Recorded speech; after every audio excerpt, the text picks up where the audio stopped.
Hello, everyone. Welcome. I'm hoping everyone can see and hear us. If you can't, just throw something in the chat box there. Good morning to all the West Coasters, and happy afternoon to everyone in the East. Thanks for joining us today.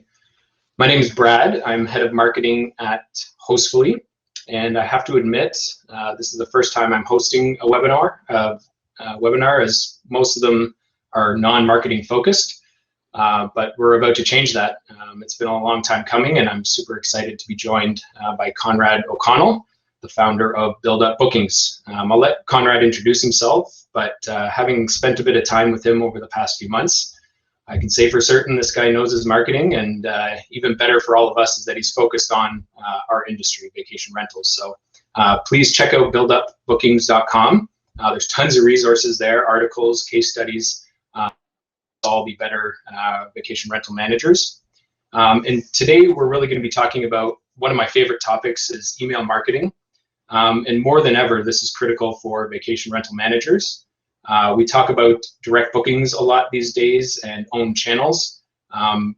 You know, when you look at it, you really don't own your listing on other OTAs or your followers on Facebook for that matter. Those platforms, at the end of the day, own them. And that's not to say it's really a bad thing, it's just the way it is. But as vacation rental owners, we need to take more ownership over our businesses. And our customer and email lists are a big component of that. So I'm going to keep quiet for a bit and let Conrad take over. There's a few poll questions in the tab there that you can click and answer when you have some time. It'd be interesting to get a pulse of the audience, and we can talk about those at the end. And again, if you have any questions, type them in, and we'll get to them at the end of the presentation. So shoot them over anytime. All right, Conrad, how you doing? Yeah, doing good. Thanks so much for having me on the webinar here. I'm looking forward to sharing this topic. When we were chatting, previously, you asked me about a few different things that we could have started with, and I wanted to start with email for a specific reason. And I think it is something that works perfectly. You could have one property, you could have 10 past guests, you could do email marketing. I work with management companies that have hundreds, if not up to 1,000 plus properties. They do email marketing, and everybody in between. So I do think it's kind of a universal. There's probably a mix of managers and owners here on the call or watching this recording later on. And I think honestly that anyone can take something away from the things that we're going to share here, regardless of what property management system they're using. Yeah. Yeah. Sorry to interrupt. Just so everyone knows, for context too, there's so much else that we can talk about, in the marketing funnel when it comes to vacation rentals. There's social, there's SEO, there's paid ads, and others. So if you guys find this useful, we can do other events where we talk about those specific issues. So again, just throw your comments in the chat box, and we'll get started here. Yeah, absolutely. Well, yeah, and thanks for having me. Really appreciate this opportunity, and hopefully everyone on the call gets something useful out of it. I'm hoping that they will. So. Yeah, so the title of this talk that we're going to kind of give is Power Up Email Marketing for Vacation Rental Managers. So just a brief kind of background of what we're going to talk about a little bit, and then a brief background about myself as well. We'll get to that in a moment. We're going to talk a little bit about email targeting. So like, who are those guests or those individuals that you should be marketing to with your email marketing strategy? How do we sort of tag or, let's say organize and kind of categorize the people that you're actually sending that messaging out to? We're going to talk about maybe tags that are too specific, and then also tags that are too general, and kind of trying to find that Goldilocks of organization so that you're reaching out to the right people when you send those, actual emails out to people. We're going to talk a little bit about the systems and tools that you might want to use. So we'll give some feedback and kind of background information on certain platforms that you might engage with. MailChimp being an example of a platform that you might use. And then at the end, we just kind of have like 10 tips, like 10 best practices, again, that I think would apply really evenly in one property or 10 or 1,000 or 100 that you can kind of leverage. And then I want to leave a little time at the end for Q&A, so this won't be the whole hour. And that way, if individuals or people on the call have questions, we can try to get to those if they're not covered in previous topics here, in the slides. So for those that I haven't had a chance to connect with yet, my name is Conrad O'Connell. I own a small marketing agency, Build Up Bookings. We do primarily search, social, email marketing for vacation rental companies. We do have other companies kind of in adjacent spaces, like we do work with a few hotels, resorts, etc. But most of our clients are vacation rental management companies with a few owners as well. I got started kind of in the vacation rental space, maybe back in around 2014. I worked for an agency at that time that specialized in designing websites for vacation rental businesses. And it was kind of from that I ended up, kind of coming out on my own in 2016. And I'm coming up, I guess, on year 5 of running my small agency, Build Up Bookings. So, over that time, we've worked with really, lots of different, vacation rental companies all over the world, all different sizes, all different revenues. And email has kind of been a common thread amongst all those engagements. We haven't always done the email ourselves. Sometimes it's the in-house team that's actually managing that process, but we've been able to kind of keep an eye on how effective this channel is and, see the results from it. So excited to kind of talk about it today and dive in. So I want to take a few minutes here to talk about, we're kind of talking about setting the stage of what we're going over, what the value of email marketing is. And in my mind, if I could, just snazz it up a little bit, I think it's like the most underrated marketing channel for vacation rental hosts and owners. So I have that kind of here because I think it's worth exploring for a minute. So, it's easy to talk about some of the other tactics that, Brad was mentioning earlier. Like we get more inquiries for SEO services than anything on our website, but sometimes people are thinking of more advanced tactics and then not doing the basics that would work well. Again, even if you have one property. So the reasons that I think email marketing is so underrated is that it's not particularly maybe exciting. Like it's a relatively straightforward process of collecting, designing a newsletter, sending it out. Maybe there's individuals on this call, I feel this way at times, that get too many marketing emails themselves and they think, oh, I don't want to be one of those people that's sending out, a daily or, weekly email to my past guests. I think that would just annoy them or bother them, not knowing that they're kind of in control of when they send and the messaging and tone of kind of how they're sending those messages out. I think it's something that can easily be neglected, and you can't always make progress later on. So what I mean by both those things is I've talked with managers and owners over the years that actually do a phenomenal job at collecting email addresses and then do nothing with those once they've actually obtained them. So they have like an Excel, or a Google sheet with all their past guests and the dates they stayed and their names and all this valuable information, and then they don't actually take the step of sending out messages to that, to that audience and to those past guests. So there's a lot of reasons why I think it's underrated, but in my mind, when I go and look at the cost, number one, of kind of leveraging email marketing as a channel that you're trying to get traffic and bookings in, and the effectiveness, I think that these are things that, really aren't found in other, channels. So Brad mentioned earlier, like paid search. Like paid search is a great channel for getting traffic to your vacation rental website right away. So that's a benefit, but it's incredibly expensive. You're paying for literally every single click that, Google may send to your website, and you may need to have a 4-figure, 5-figure budget in your market to get a significant amount of traffic. With email marketing, typically you're just paying the cost of the actual software that you're using. Many softwares are $10, $20, $30, $40 per month if you have a smaller list, or even, maybe a few $100s per month if you had a very large list. And you can market to those people essentially an unlimited amount of times. You could send out, multiple messages per day if you wanted to be very aggressive. I would recommend that, but there's really no cap on what you can do creativity wise with that email list. So once you have those emails, you can then market to them kind of on your own pace and not really incurring additional costs for doing so. Obviously you, or if you have a vacation rental management company, someone on your team, or if you were obviously to hire an external company, there may be some costs there. But again, we typically find that these are relatively low cost, when we compare the value of what that, email can bring back to your company. So, we'll go through some examples here, but if you were to just email your past guests, you might expect anywhere from like 20 to 50% of those past guests to open that new email newsletter, and anywhere from 2 or 3% to like 10% of that list to click through. So being able to just, kind of come up with an idea, execute on a campaign, get out to people, directly, I think is really unmatched, and probably why I would call email marketing the most underrated channel. You touched on it at the beginning of the call, Brad, too. I think that's worth mentioning as well, is that you do own the list. So, if you are listing on listing sites right now and you're getting bookings from that, phenomenal. But if you work and kind of take some extra steps to get the email address from that person, the real email address, not the hashed, fake email address that companies like Airbnb give you, you can, assuming that person gives you permission to do so, you can continue marketing to them long after they've checked out. So I think that's another reason why leveraging this can be so powerful, is that it's an asset that you own. A client of mine was actually involved somewhat recently in an acquisition of another vacation rental company. And when we were looking at the value of the company, the obvious things are there, right? The number of contracts that they were buying, the number of owners that were going to stay on the program and come over to this other company that I work with. But we looked at other things like the website traffic, we looked at the email list, and those were all things that we brought to the table when they were making an offer on this company and deciding the value. Because we knew that once we started sending out emails to this list, we could immediately get bookings from this audience and these past guests who had stayed in that property before, and we knew that was going to be very valuable for us. So I think these things have everlasting, like long-lasting value. If you're sending out emails, you have a list of people that are interested already. And you really can generate, I don't want to say bookings out of thin air, but you can generate bookings very quickly if you have an engaged list.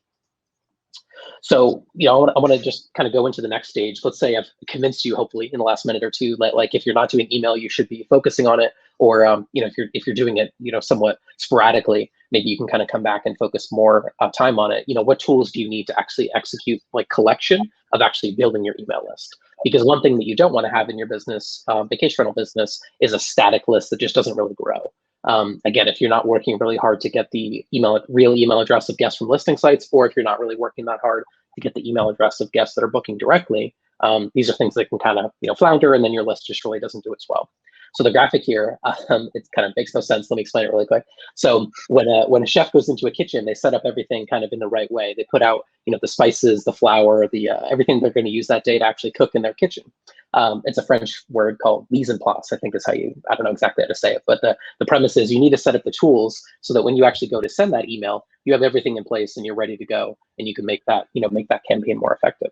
So the tools that I think you kind of need to execute collection, you need to have a strategy in my mind for collecting email addresses of guests that are booking directly. So that could be very simple. It could just be that when someone books, let's say you're using like Hostfully, for example, if someone does a booking, you just take that email address, export it from your system, whatever PMS system you may be using, and import that into some tool that you may use to actually send marketing newsletters out. So, we mentioned MailChimp a few times. There's others out there, obviously, Constant Contact, things like that. So having, a system for all direct bookings, that one's probably the easiest, right? People have booked with you, as part of their booking, their checkout page on your website, you probably ask for their name, their email, their phone number, et cetera. Those are pretty easy. Now, I will say with other platforms, like if you get a booking from a listing site, those can be a little bit tricky because like we mentioned a minute ago, typically a site like Airbnb is not going to give you the real email address of that guest. I know some clients that we work with will have like rental agreements that go outside the Airbnb sort of environment. And that's one way that they sometimes can gather email addresses on that rental agreement. They might ask the guest name, the age, the number of people staying in the property, and then ask the email for that. So that's one, tactic as well. The only concern I have there is sometimes you're not explicitly asking that person permission to market to them. So there may be some, confusion later on when they start to receive messages from you. They signed a rental agreement. They didn't necessarily agree to receive marketing communication. So that's worth exploring, especially depending on the country. I know we have people here from different countries. The rules, for example, GDPR in the European Union, very different than the rules, the email marketing and email collection rules that might be present in the US or Canada. So that's worth exploring and going into more detail there. But there's other platforms out there, I think, that can help you tremendously get the email address of guests that are staying in your property. So I would highly recommend that people on the call, if they haven't already, check out StayFi. Arthur runs StayFi. It's a phenomenal tool. It basically allows you to set up essentially a bridge between like your actual Wi-Fi in your vacation rental properties and your email marketing tool of choice, so that when guests come in, they book your property. When they go to connect to the Wi-Fi, just like most hotels, they kind of ask for that email address. Then they can explicitly check in, indicate permission to send marketing emails out, and that can help your collection dramatically because number one, you get the real email. And number two, most people here probably don't rent, tiny 1-bedroom, apartments or studios, things like that. Most guests come with a group, right? There's more than one person that you can actually market to from that stay. So if you only ever get the one email of the person that booked, you might be missing out on, if you have a larger property, you might be missing out on 10, 12, 15, 20 other emails, depending on how large that property is, of people that are coming and staying with you, the manager, or you, the host, that you could then market to as well. So StayFi, great tool. I don't get paid to recommend that. I just think Arthur's come up with a really clever use case for that system, and I think it helps tremendously with collection and gathering and building your email list.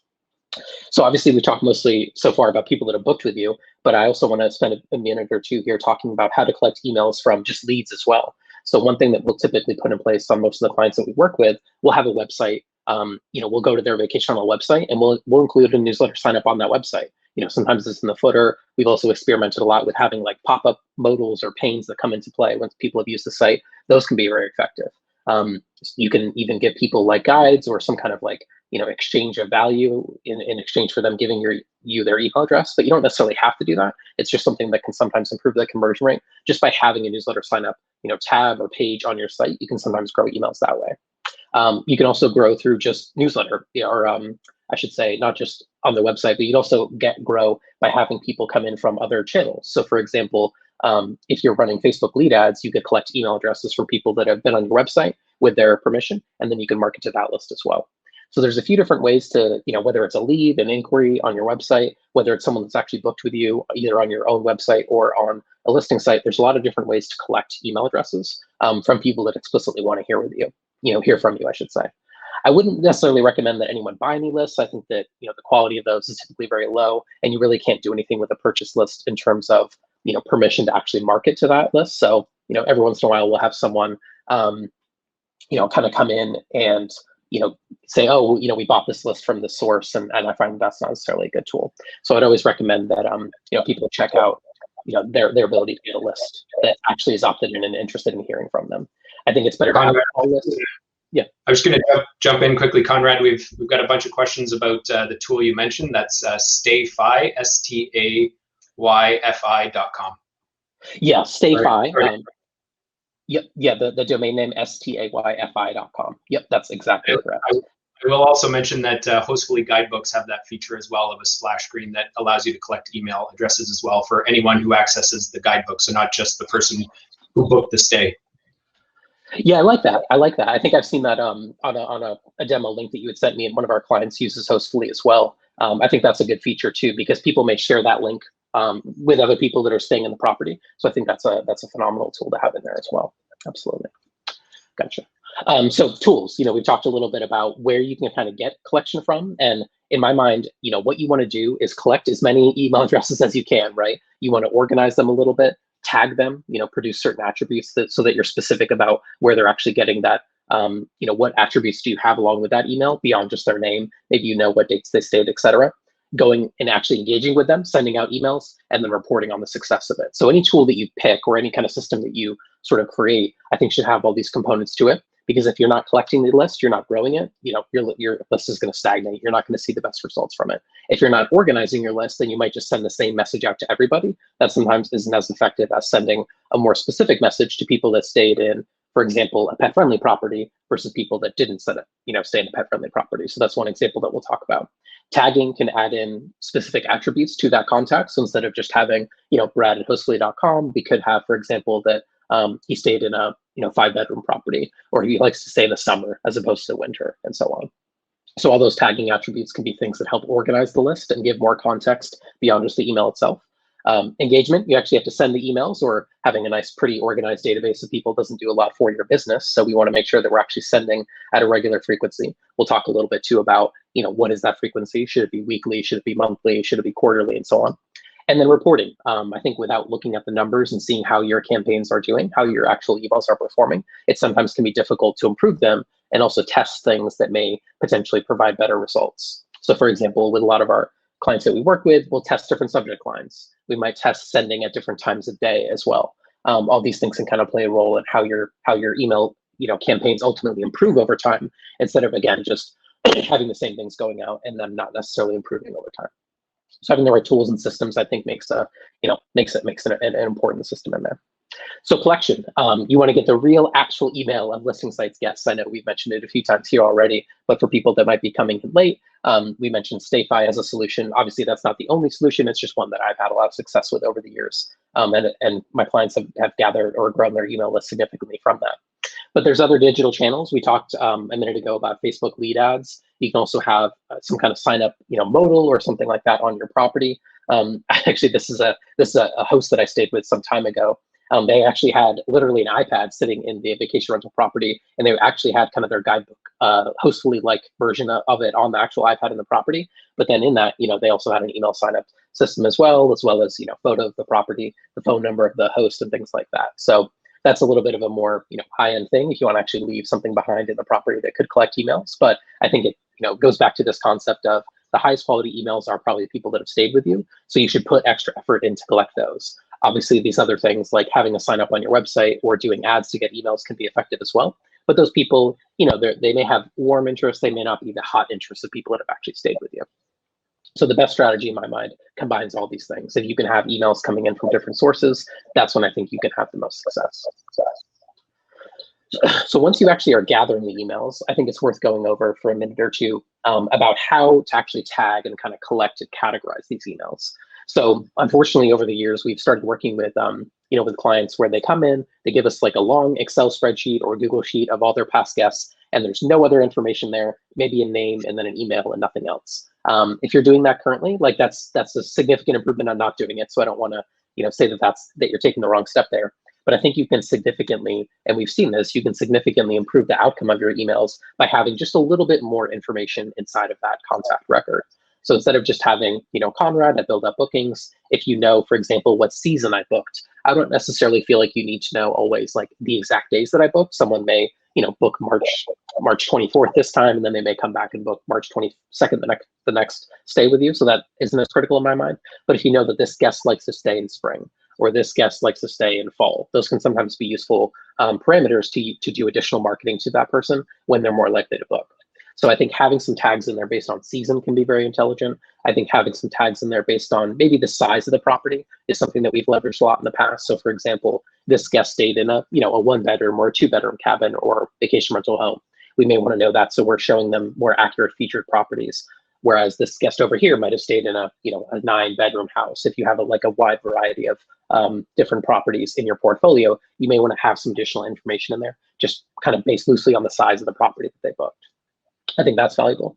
And then certain preferences. So for example, some of our clients that are kind of in beach markets, we may say, well, this person stayed in an oceanfront property before. Maybe their budget's a little bit higher to work with if we're trying to market and show specific rentals to them. Whereas others may have stayed, second row off the beach. Maybe they're looking more for value.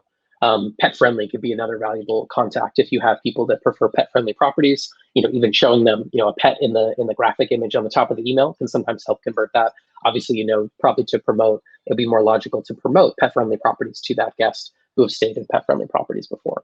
So in my mind, you can have all these tags there. You're not always taking action on these tags every single time that you're sending. In fact, there may be sends that you do more of a general, send out to the whole list, but having them there in my mind is useful for when you want to get bookings, either A, to a specific property or group of properties, number one, or two, if you want to actually, segment your list a little bit and maybe have slightly different, content or either slightly different properties going out to that list. So if you're a management company on the call, you may have additional requirements like, the 3 bedrooms are looking kind of soft right now. Let's send out, an email specifically to people that have booked, 3-bedroom and 4-bedroom properties before. That can be a valuable tool.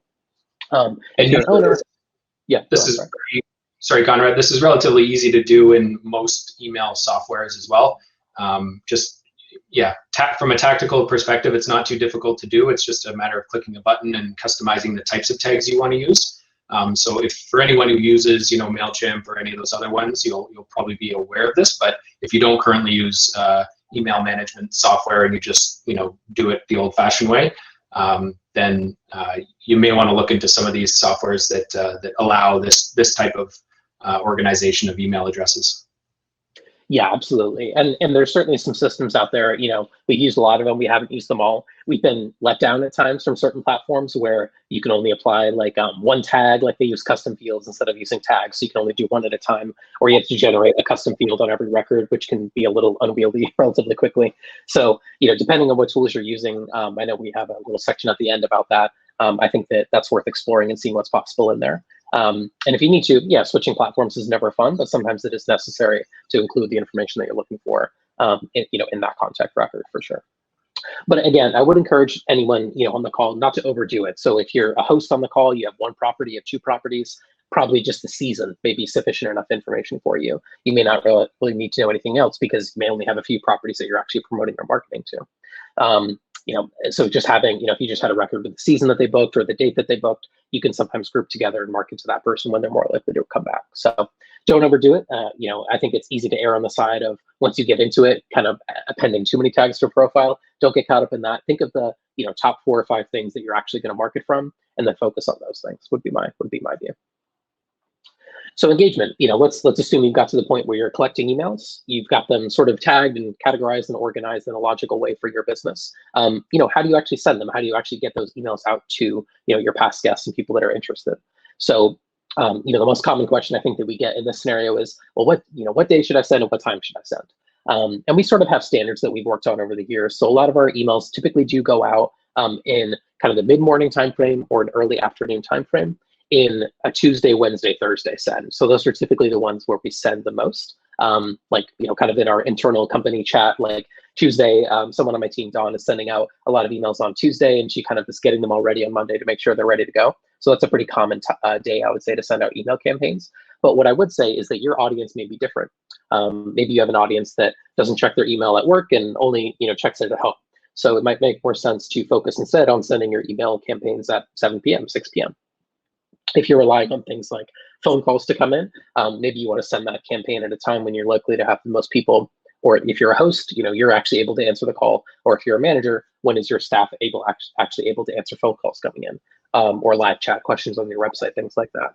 So although that's do you find a lot of the tools out there, Conrad, allow you to let the tool decide when to send out the email as opposed to individuals? I mean, if you have different time zones, different countries, someone's not less likely to read an email that they get in their inbox at 2 a.m. versus 8 a.m. Yeah, exactly. I think MailChimp does have that functionality built in. We haven't explored it a lot. It's like an uneasy feeling not knowing when it's going to send out from an agency delivery standpoint, because you're like, when is the email going out? And you go, I don't know. MailChimp will figure it out. So I stayed away from those features a little bit. It's not that they may be effective, like you said, especially if they can intelligently identify like the time zone of that lead.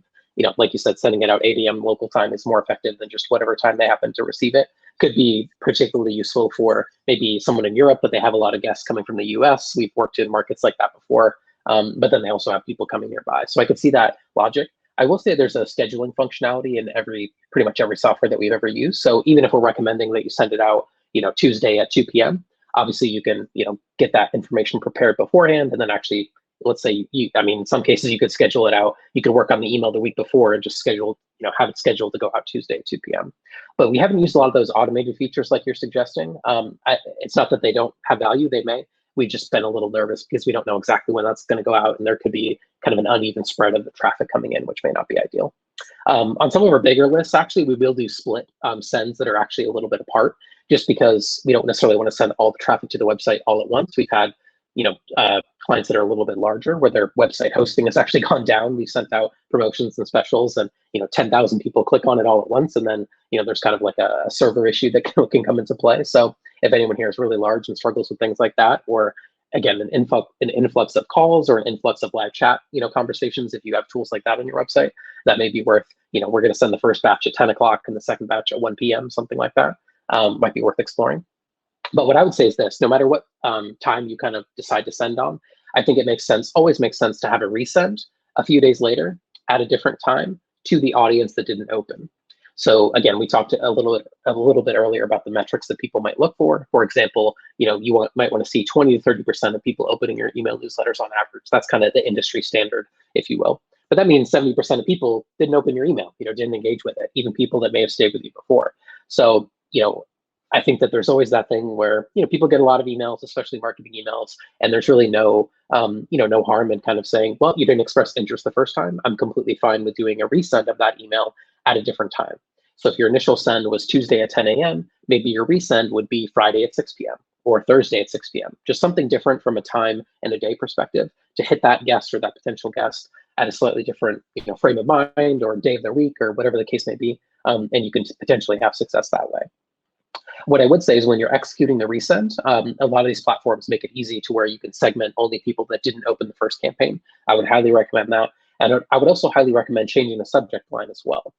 We've noticed that if you send the same email with the same subject line, even if it's 2 or 3 days later, sometimes they get folded together, particularly inside of like platforms like Gmail. I think Yahoo Mail is the same way, where they get folded together. And then the guest or the potential guest doesn't actually see the second campaign. It just gets stacked into the other one as if it was like a reply to an email thread. So whenever we do an email send, we always change the subject line. It doesn't necessarily have to be significantly different. You could just change, if you want to, literally one word in the subject line. But we find that this is effective to get that email to not thread and instead be essentially its own unique email, even if the content of that email is identical. The images, the links, etc., could be identical. So when you do your resend, new subject line, do it a few days later, and try it at a completely different time. If you did a morning send, try for an evening send. If you did an evening send, try for a morning send, and kind of go from there. So yeah, engagement. When to send out is important, and test these things. So, we have our best practices that we typically look for. Like we talked about, open rate. Could be in the 20 to 35% range. our click rate could be in the 2 to 10% range based on the whole list size. But your list quality may be a little bit higher, or maybe, we've worked with some customers and some clients over the years that have very old email lists that we've just had to go in and kind of clean up people that just didn't express any interest. Typically, once a year, we'll go through some campaigns that we're doing, and we'll remove people that haven't opened a campaign or clicked on any campaign in a year. Obviously, this last 12 months has been extremely strange for travel, so maybe we're not going to actually focus on that as much this year, because people may have gotten some of our emails over the last 12 months, and obviously travel has been restricted in many different markets, so it would make sense that they're not interested in opening our emails at this moment in time. But going forward in a normal non-COVID year, I would say we'll look at people that didn't engage in a year, and we're typically okay or comfortable with unsubscribing them or removing them from the list. Our experience has led us to think that if you have a lot of what we call kind of dead weight on the list, sometimes that can affect your deliverability for actual guests that are interested in receiving your marketing messages. So if you're sending out to Gmail, for example, and Google is looking at your domain name and the authority and kind of the quality of your domain name that's sending that message in, and they see that you sent to 10,000 Gmail users and 2 of them opened it, they may just think that you're a spammer, that you provide no value, and then they might put future emails of yours into spam. So that's one reason why, is that we want our quality to be high, not just to make the numbers look good in terms of open rate and click rate, but rather if people aren't interested, I'd rather remove them from the list, not have them continually getting messages from us, so that we're not having any issues with the actual email service providers like Google, number one. And number two, it actually saves you money. So if you have people on your list that are not interested anymore, maybe they stayed one time and aren't planning on staying again.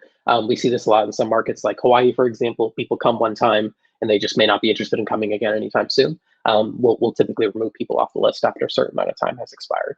Again, this year is strange. Maybe don't do it this year, but I think that's worth exploring maybe at the start of next year if people haven't opened your campaigns throughout the rest of this calendar year. Gotcha. So this last slide here, we can kind of go through these slowly or quickly, just depending on how much appetite there is for Q&A. I think we're about 30 minutes in so far, but these are kind of, I think, all worth going over a little bit as kind of like your maxims or your things that you can take with you after you leave this kind of presentation and focus on going forward.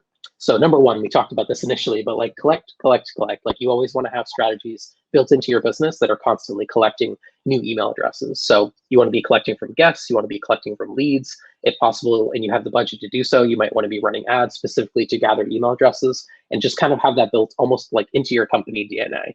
Like if you're a manager, you may want to have reservationists asking for email addresses. If you're an owner, how can I make sure I'm getting the email address of everyone that's that I can market to? So number two, we actually just kind of talked about this a moment ago, but you might want to prune to actually grow engagement. So don't be afraid if people haven't expressed interest for a significant period of time. Don't think you have to hold on to every email that you've ever collected. Sometimes people move on, they're not interested anymore. That's a normal part of the process. I'm completely fine with removing or pruning emails to actually grow and have higher quality people on my list going forward. So don't be afraid to do that. We talked about it again a little bit earlier in terms of timing. We didn't talk a lot in terms of frequency. So I think this one's worth going into a little bit more in depth. So depending on, again, whether you're a host or a manager, there are people all over the spectrum as far as how aggressive they want to be with sending emails. So some people would say, well, they're on my list, they stay with me before, I'm going to send them an email every single month. That's a normal cadence that we see a lot. So we're going to have a newsletter that goes out, January, February, March, April, May, and so on. A lot of our clients typically have a slightly different approach, or we try to push them into a slightly different approach where, depending on what season they're more likely to book in, we may want to increase the frequency. And then when the season has gone down or there's less interest, we may decrease the frequency. So monthly send might kind of be our default. But at this time of year, for example, some of our clients that are in beach markets, we've kind of upped the frequency a little bit. So we're typically sending every 2 weeks as opposed to just sending every month. Just because we find that this is the time of year where people may decide to come to, for example, we have a client in Carolina Beach, North Carolina. They're doing a lot of bookings right now, and we almost want to make sure that they are having the opportunity to look at what properties are available to them and make sure that we're putting that message in front of them. So at this time of the year, we're sending 2 times per month typically, but let's say by December timeframe, by the fall, we might pull that back a little bit and do monthly. So you could try, just doing monthly at first, and then if you find there's certain times of year where booking frequency picks up a little bit, you can increase that frequency just a touch, maybe going to twice weekly. What I would also say is that it's not just a newsletter list that you're sending out to. There may also be people that are at different stages of the funnel or like the planning process here. So a lot of our clients actually have like email sequences built in that are going out on a schedule based on some sort of date. So for example, people on the call may have like post-departure campaigns that go.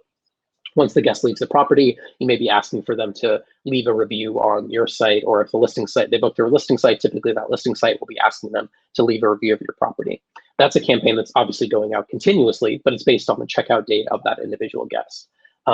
These can be very effective campaigns because they typically run automatically and in the background, and you could even attach like certain delays and other messages that go out based on that person's checkout date. So for example, we work with a client in the Outer Banks where they get an email, just like a lot of people here, they get an email when they complete the checkout. The day that they check out, they get an email asking them to review the property manager, how did we do, that sort of thing. But then we actually have emails that go out, I believe 7 days, 30 days, 90 days, 120 days post-stay that are all additional functionality that we can include, and additional marketing messages that we can include to that guest. So for example, we might be asking that guest, are you ready to plan your trip again? Here's a new thing that opened that maybe you didn't see because you last stayed with us a few months ago. So you can have campaigns that go out like that on a set frequency for people that have stayed with you. You can also have emails that go out based on the sign-up date of people that are on your website.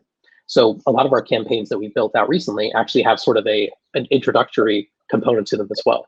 People come on the website, they sign up for our email newsletter, and we send them something right away. Hey, thank you for signing up. Here's information about properties. Here's information about the area. Here's a restaurant guide. Here's things to do. And we kind of split out information to them when their interest is kind of high. Our line of thinking there is that when they signed up for a newsletter on our website, their interest was very high. So let's increase our communication, frequency to them, and then we'll kind of ramp that down. Obviously, after a week, they're not going to get as many messages, but they're kind of in that vacation planning mode. So let's try to, get messages out to them, frequently, so that they're not forgetting about our company and what we have to offer them as far as vacation rental properties. So sending frequency, that was a long way to say monthly is typically what we work with. A lot of our clients will do 2 per month when the pace picks up a little bit. And that's not necessarily inclusive of the reset that we talked about a few minutes ago. So when I say 1 per month, I essentially mean there's 1 per month, and then there might be a reset 3 or 4 days after that. But I don't consider that 2 emails because the content is typically the same. So always be resending, but test that frequency. Maybe you have a guest group, or there's a certain event that maybe you're promoting where it's like you have to book by this day, and it's going to fill up. So you might want to go to that segment and send to that list a little bit more. And maybe you have maybe if there's a host on the call or an owner on the call, maybe you want to dial that back a little bit. I've seen some hosts and owners that only want to send quarterly or something like that, as to not overwhelm their guests. That's fine as well. Test it, see what works for you, and then you can typically improve the results once you start to see the numbers. So number 4, we talked about resends over and over, but I just think it's so simple, like it takes so little time, and there's such a high value in doing this. Always, if you can, resend to those non-opens, people that got your initial campaign but didn't engage with it. I see a question in the chat where, how do you know if an email has been opened? This is basically just a native part of a platform like MailChimp. So when you open the report pane on a MailChimp email that you sent, it just gives you a list. Let's say you sent it to 100 people. It would say, here's the 55 people that opened, here's the 45 people that didn't open.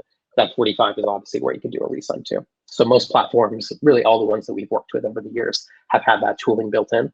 So there's no additional things that you need to kind of provide there. That's one of the values of working with an email marketing system, is that they have that tooling built in. So always resend to non-opens, free or nearly free, and sometimes can produce a significantly better result. We've actually had resends have a better open rate than the first email. That's not common, but it has happened to us before. So number 5, when it comes to the actual content of the email, like what we always say is give your guests a reason. So what I mean by that is don't send the email kind of solely for your benefit. If it's just like, here's the properties we have available to us, come and book them. I think that sometimes that messaging can fall a little bit flat. A lot of our campaigns will have a reason for why the guest may want to open that. It could be something like a discount, a promotion, or a special. It doesn't have to be, but it could be some of those things. It could also just be information about the area. People, especially we're coming out of right now with 2020, maybe people haven't been to your destination in a year and a half. Maybe they were planning on coming last year and that trip was canceled. So if you give your guests a reason to open that email, you're going to significantly improve your results by maybe including, here's a new restaurant, here's new improvements to the beach boardwalk that weren't here that they had a chance to do in 2020. So try to focus on the positive, but give your guests a reason to actually engage with your content. Maybe tell them about an event that was canceled that's going to come back for 2021. Maybe just include, hey, this property here that you stayed in before, we've actually improved it. We added a new flat screen TV in the living room. Like anything that you can tie back to a better guest experience or a reason to come to your destination is going to help, I think, increase the overall value that people see getting your email. If it's just always like me, like here's my rentals, here's the price, click book now, I think sometimes over time that messaging can fall a little bit flat. and that guest may be less interested in actually opening your emails. We have guests where we send the newsletter out and they reply and say, well, I can't book now, but thank you. I didn't know that I didn't know this restaurant was open yet. So I'm looking forward to visiting it when I'm able to come again. So I think that if you can have value in your newsletters, you're going to see a lot of benefits from it, even if you actually have people that don't book on every campaign, right? We have sort of very cyclical businesses, right? People may come in, book, and they may not come again for years in some cases, but this can still provide a lot of value if you give your guests a reason to engage with those emails.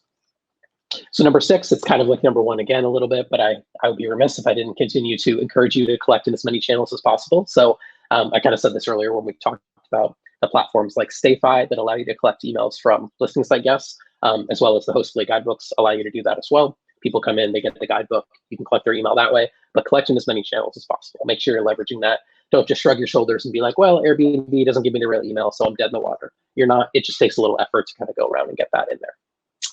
So number 7, don't be afraid to try simple emails at times. So I know I talked about giving value, but I think that a simple email can provide value. We work with some people where they want to make really long, really long emails. And I think sometimes when there's 9 or 10 or 12 or 15 things to click on, sometimes you can lose the audience a little bit too. So I think there's a way to provide value with simple email, but don't be afraid to try, maybe just a single image up top, a single button on the bottom with some additional text and content underneath. And oftentimes when you're trying to promote like a property special or you're trying to promote a specific offer, clicks can be king. You just want to get someone over to your site, kind of let that website do its job as far as getting, marketing or getting additional people in there. And don't be afraid to try those simple emails to get more clicks to your site.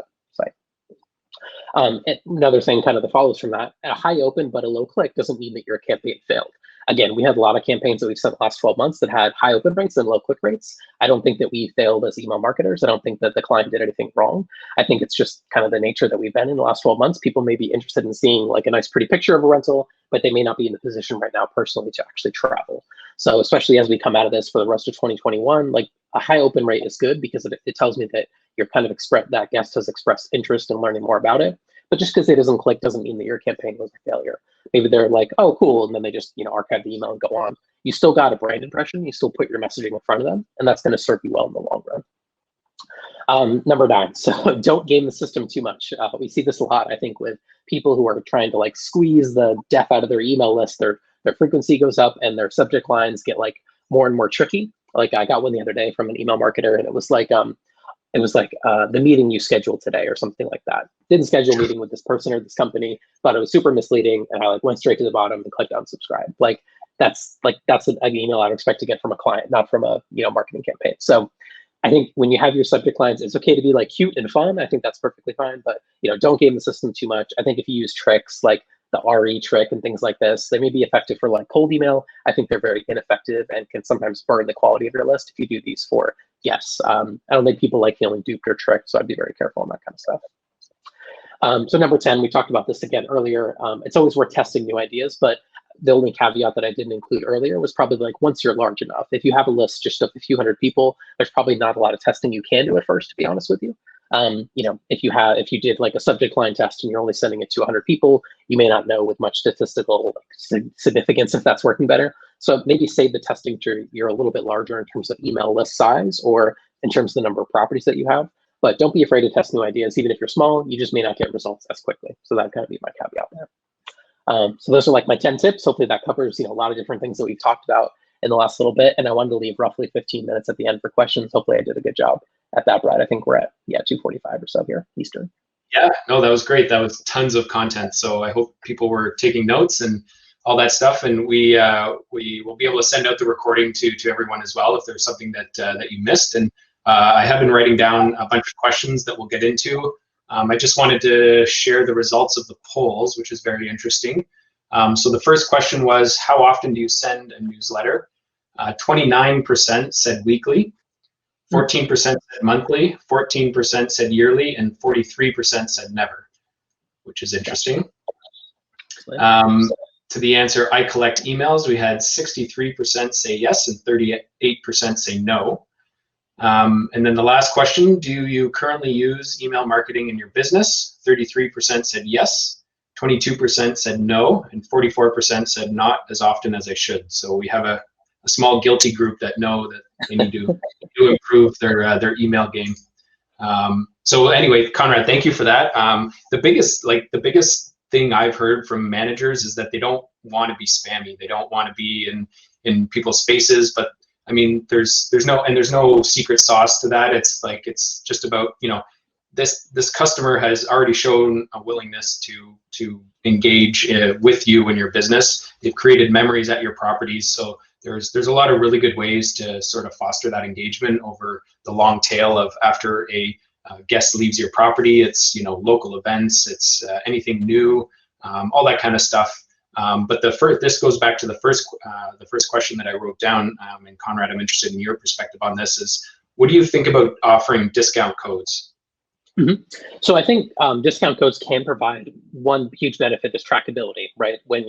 If you're sending out a discount code, it's only present inside of that email. You can tell with a high level of effectiveness, hey, I use promo code, 2021, welcome or something like that. If people use that code when they check out on my website, that can be very effective. So it typically, the resistance that I see from our clients is that they don't want to be seen as a discount brand. So obviously this depends on the property itself, but typically what I find is that they perceive discount codes and promo codes as like something that a cheap, manager or cheap owner might do. So sometimes there's like a negative connotation there.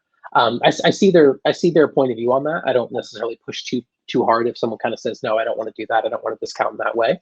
But I like the trackability of it. I like the sort of inner circle like feeling of it, where it's like, oh yeah, I got this code. It's not plastered all over their site. I only got it because I'm on their email list. And if you're providing legitimate real discounts to your guests, then I think they will see value in that too. I will say other things that are worth testing that are not necessarily rate discounts. We've done things in the past with promo codes and they took off certain fees. So for example, I mentioned Pet Friendly earlier. We did a promo last year for a client where we waived all the pet fees. So it was like use promo code like all welcome, and then we waived all the pet fees off of the reservation. So that's one option. You can include certain things or provide some other perk or benefit that's not necessarily a discount in terms of dollars, but rather use this promo code and we will give you a late checkout for no extra cost or something like that. There's all these other things that you can test that are not just, hey, the rate was $199 a night, we dropped it to $175 a night. That can be effective for a lot of people, but I know others have resistance against that idea, and I think there's other ways around that. Where the promo code can come in that's not just rate specific. Yeah, thank you. And I have a couple other questions, but just a follow up on that from one of the attendees about providing an expiration date to those coupon codes. So having sort of that scarcity component to that. Yeah, no, I love that. I should have mentioned that. That's a good question there, because I think that's what can kind of sometimes spur action. I think you want it far enough away that the normal vacation planning process can occur. So for us, that may be like a 7-day, a 10-day promotion. I think that's kind of a normal process to be like, check in with family or friends that may be traveling with you. Hey, here's a place I found, I can get a good deal on it, etc. But not so short. If you give it a day or two, people may just be like, that's too difficult to coordinate, etc.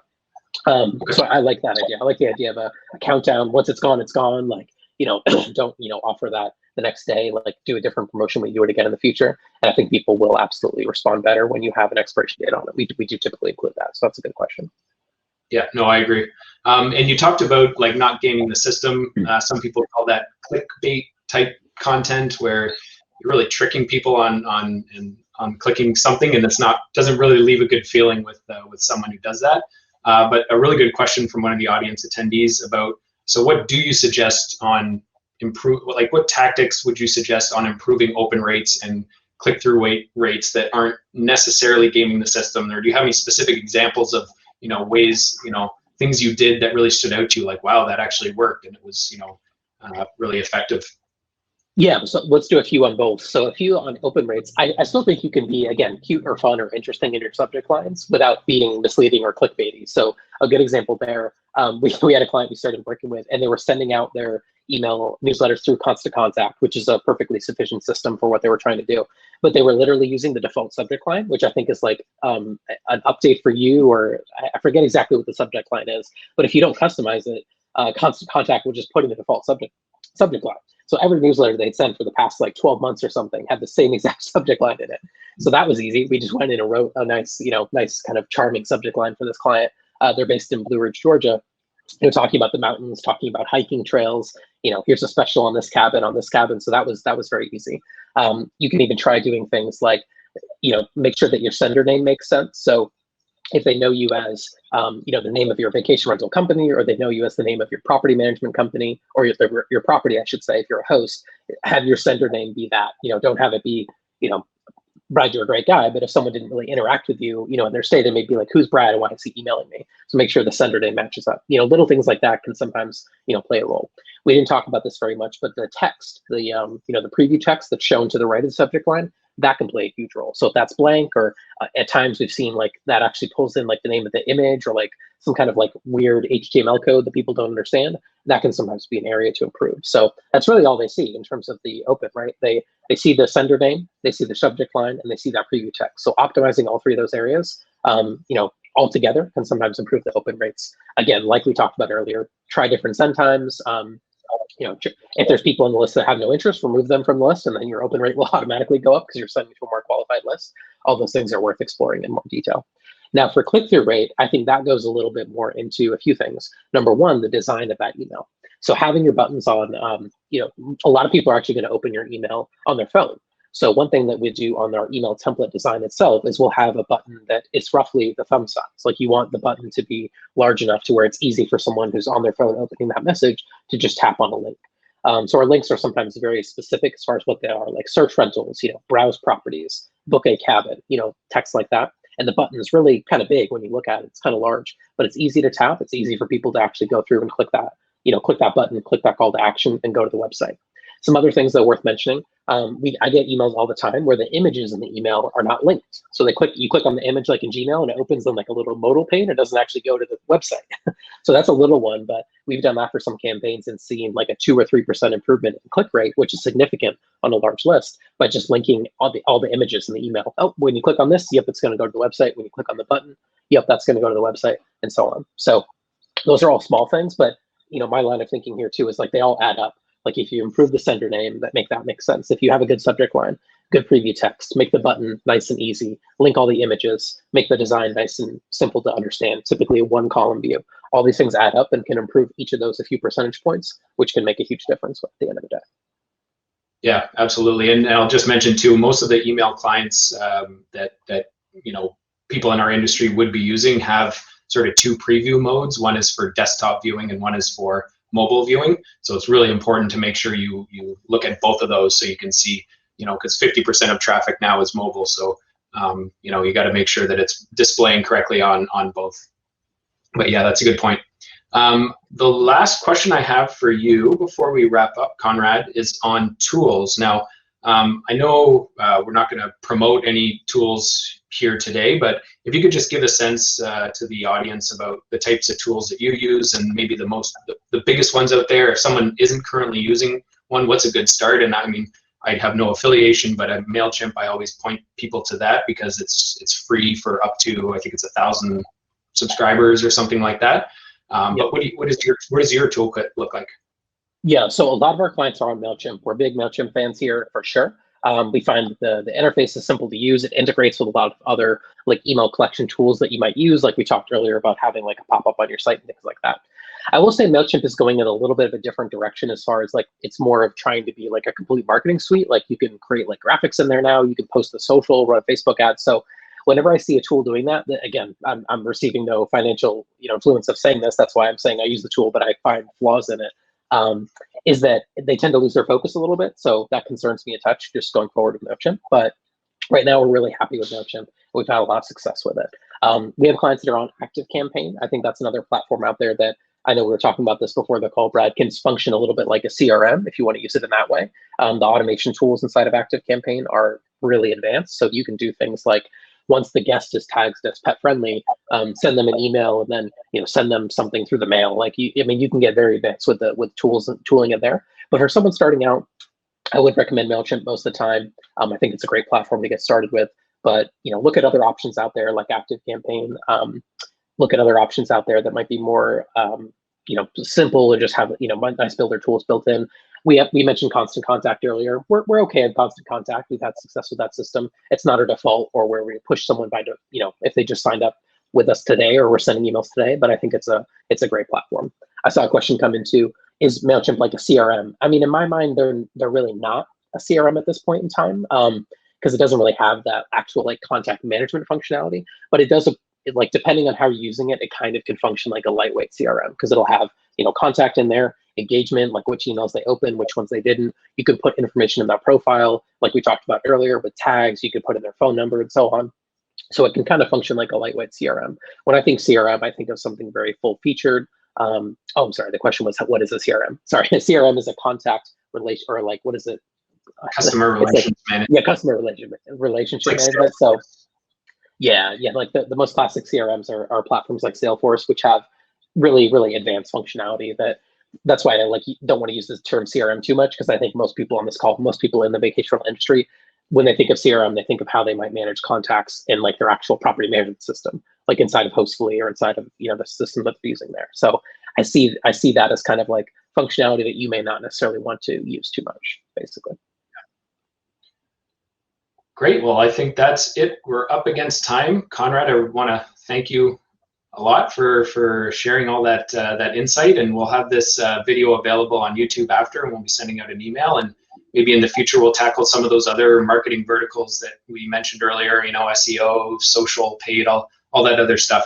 I mean, at the end of the day, the goal is to own your own customer list, and a lot of these tactics will help you do that. So anyway, thank you, Conrad, for stopping by, and please go visit him at buildupbookings.com, and we'll see you all later.